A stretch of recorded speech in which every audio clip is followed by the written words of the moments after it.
Mirolim aka, Qirg'izistondan keldingiz dekorativniy kursimizga. Kursimiz haqida fikringiz qanday bo'lyapti? San'atjonni oldindan kuzatarmidingiz? Albatta, Sanatjon akamni Instagramda kuzatib borardim. O'z bu sohaga o'zimda ham qiziqishim bor. O'zi haqiqatda kuzatish nima qilib borardim. Kurs bo'layotgan ekan, o'shanga qiziqib keldim.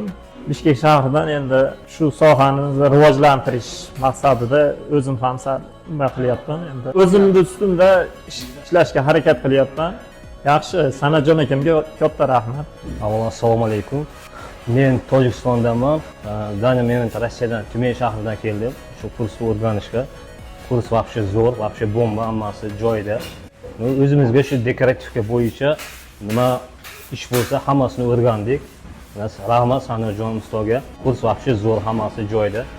Hammaga tavsiya qilaman. O'zim uchun vensanika sohasidagi deyarli hamma ma'lumotlarni oldim.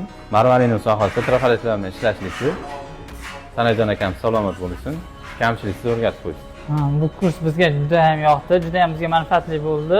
Shu kursdan biz olgan ilmlarimiz xudo xolasa hayot yo'llarimizni yana ham bir takomillashtirib, o'zgartirib, kuchaytirib, dekoratsiya sohasini yanada yuqori darajaga keltirmoqchimiz. Bunga o'zimiz ustozlarimiz Sanatjon akam, Baxtiyor akam shularni orqasidan xudo xolasa yaxshi yo'lda yuribmiz.